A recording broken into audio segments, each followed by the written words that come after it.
The 24th day, the fourth song of Thiruppalliyelucci. இன்னிசை வீணையர் யாடினர் ஒருபால் இருக்கொடுதோத்திரம் இயம்பினர் ஒருபால் துண்ணியவனை முதற்கையினர் ஒருபால் தொழுகையர் அழுகையர் துவழ்கையர் ஒருபால் சென்னியின் அஞ்சலி கூப்பினர் ஒருபால் திருப்பெருந்துறையுரை சிவபெருமானே என்னையும் ஆண்டு கொண்டு இன்னருள் புரியும் எம்பெருமான் பள்ளி எழுந்தருளாயே. Here is my translation. There are those playing on the veena, playing on the yar, reciting the Rig Veda, singing the devotionals, holding flowers arranged in garlands, worshipping, melting and drooping in love, praying with folded hands held above their heads. Lord Siva of Tirupperundurai, Milord, wake up from sleep, you grace me too of all. The fourth song of Thiruppalliyelucci gained significance in many ways. Barnabas was a juggler. He used to go around places performing. There were days when he earned and ate, and in winter and when it rained, he had to go without food. He too was growing old. He wanted to work out his salvation. He became a priest. The priests in the seminary were each in one way or the other endowed. One could paint, the other could sing, the other could deliver philosophic discourses. And Barnabas was the only one who could do nothing in the service of God. He became quite sad indeed. He could bear with it no more. One day he went to the statue of Virgin Mary and started juggling. He was performing as he had never done before. After all, he had grown old, you see. He started sweating profusely. Still he continued. The other priest who happened to see him took him for a madcap. When he had finished, he stood sweating all over. Virgin Mary came out of the statue and wiped his sweaty brow.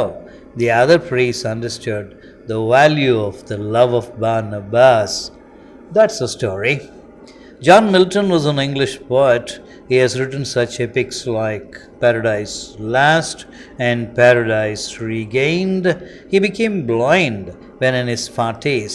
He wrote a sonnet titled On His Blindness, regretting that when everyone around him was to do something or the other in service of God, he could not serve God with the only talent of his, writing poetry.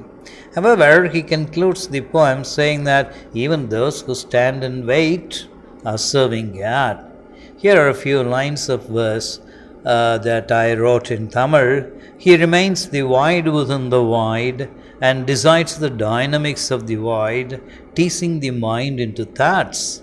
You remain the blade of the fan, caught in flesh, mind, world, and experience. Hold fast to the shaft, his concern for you.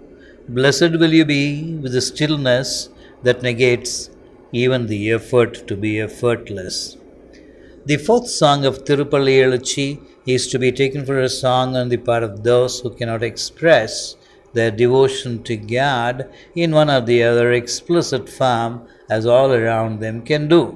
There are those playing on the veena, playing on the yar, reciting the Rig Veda, singing the devotionals, holding flowers arranged in garlands, worshipping, melting and drooping in love, praying with folded hands held above the head. The song concludes with appreciation of God's grace that encompasses the singer who could do none of these. The humility that the song expresses is a special type of humility. While elucidating the 17th song of Thiruppavai and Thiruvambavai, I had quoted what I had written elsewhere. Let me quote my own words written elsewhere. It's the most notorious on the part of the most virtuous to consider themselves the most vicious.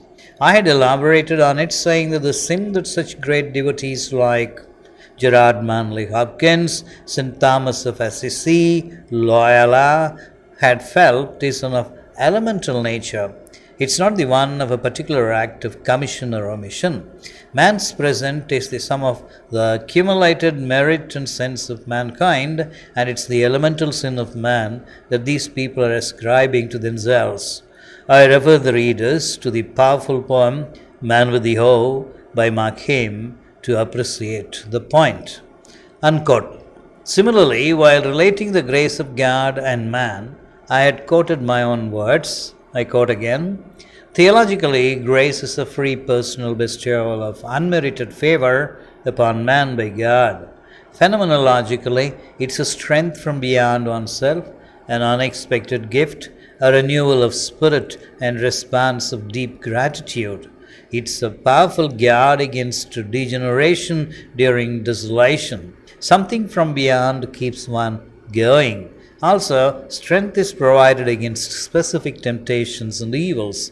Patience and love are instilled by grace, and the sustenance of the individual against the evil and despair is looked at not as an indication of self-heroism, but as a manifestation of the divine action.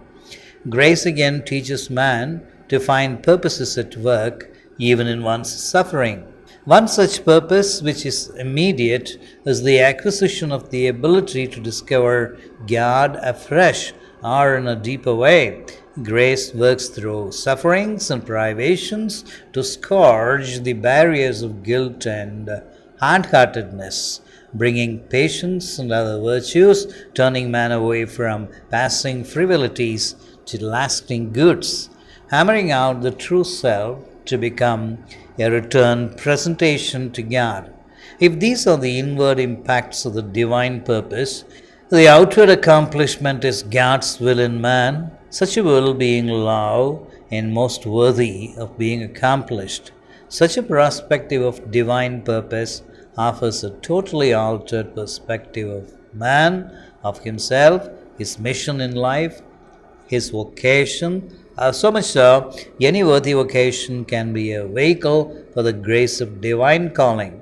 Grace also contributes to a growth in spiritual sanctification, a deepening awareness of God's presence and steadfastness in spite of trials, tribulations, discouragement, and setbacks makes life more meaningful in that God, with His grace, is patient in spite of our indifference, merciful in spite of our follies. He becomes the sustenance of the whole natural order. He reaches out to us in the depths of oceanic darkness. When one thus relates the grace of God and the state of man, the humility in the penultimate line of the fourth song of Thiruppalliyelucci is clearly appreciated.